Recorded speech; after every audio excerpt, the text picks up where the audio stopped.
Welcome to Manny's TV Talk, where we will talk about all of our favorite reality TV shows and news surrounding them.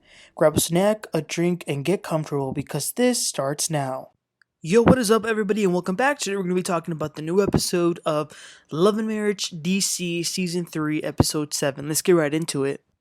But I'm not bringing her in unless I know that you all are going to have a conversation. It's not going to be no yelling, no screaming. You're going to listen. She's going to listen. I need to talk to my husband and I need to drink. Okay, guys, so we pick up with the group. Terry, the intuitive healer, had came and she was being very aggressive towards Joy. I think Joy felt like it was some sort of gang up, so Joy got up and left. I will say I like Joy, and I'm definitely Team Joy when it comes to her and Ashley's little feud, but in a sense, I do feel a little bad for Black and Sherelle, because Sherelle kind of had tears in her eyes. But outside, Joy is telling Clifton that speaking of Black, he doesn't know me. He never did right by me. He's never been my friend. As I said last week, I don't know what the truth is because they both have their sides and we'll never know. But anyway, Joy and Clifton get up and leave. It is then the next morning, Erana and Jamie came down all fixed up and everybody's like, well, where are y'all going? So they're going to go eat breakfast with the Petties, Joy and Clifton. So they go to some breakfast diner. I love the Tylers. They're great friends. So they meet with the Petties to talk about last night.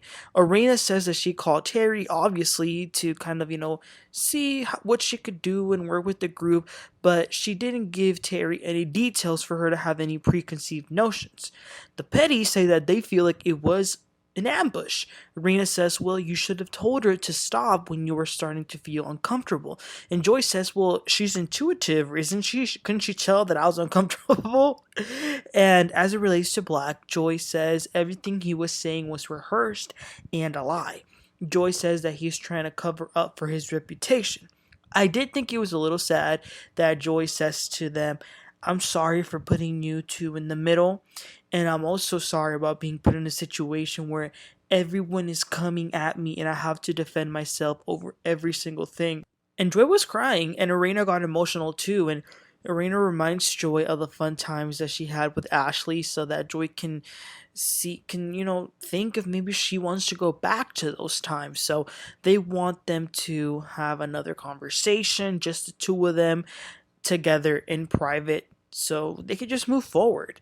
So back at the house, the rest of the group is also talking about this and how Joy's had such a horrible energy, this and that.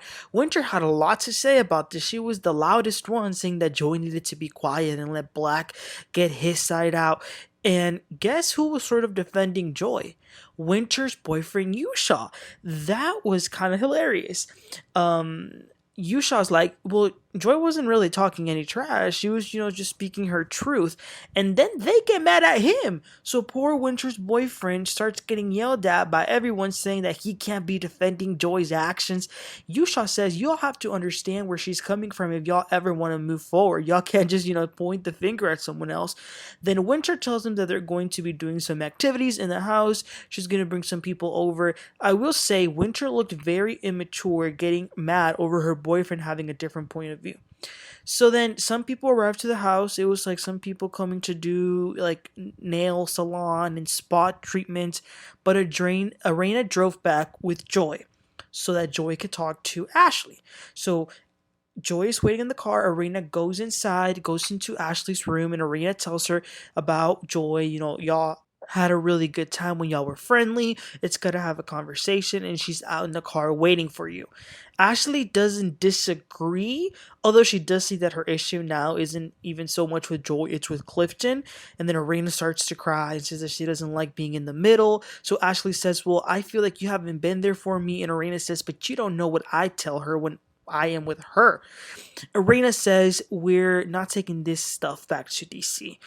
Meanwhile, Joy is waiting outside the car, and it's been a while. The guys are doing their thing. Black asked Jamie for his perspective on last night between him and Joy. I'm glad that Jamie didn't give into the mess. He's like, that ain't got nothing to do with me, okay? I'm team peace.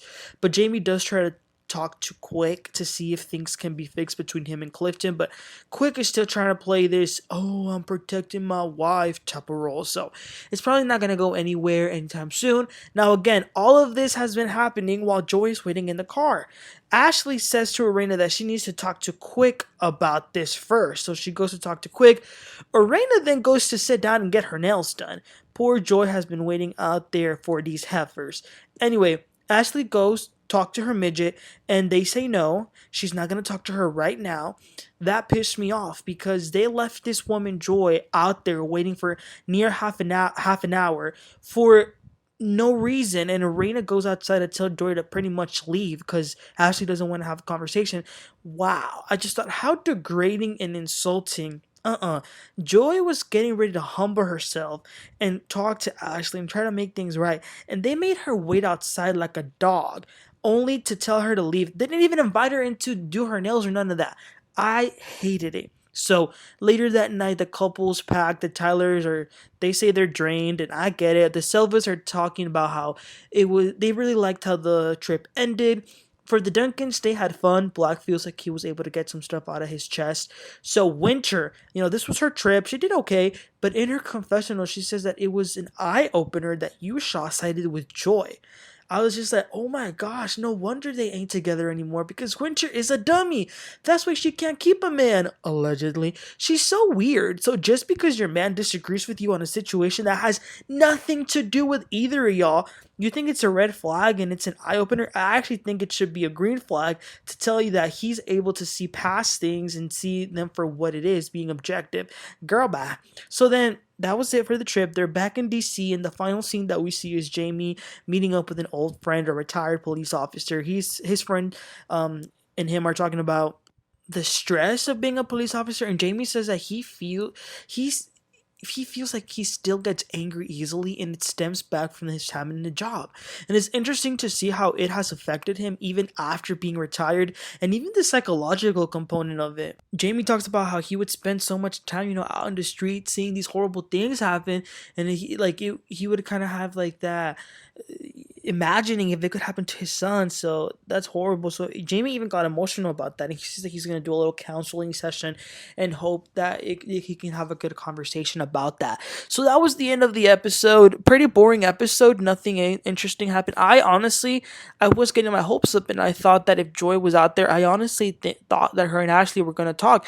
They are going to talk next episode for what it's worth, but I still didn't like what they did to her. So this is crazy. But y'all, please let me know your opinions about this episode. Please don't forget to like and subscribe, and I'll catch y'all next time. Y'all have a great one. Bye.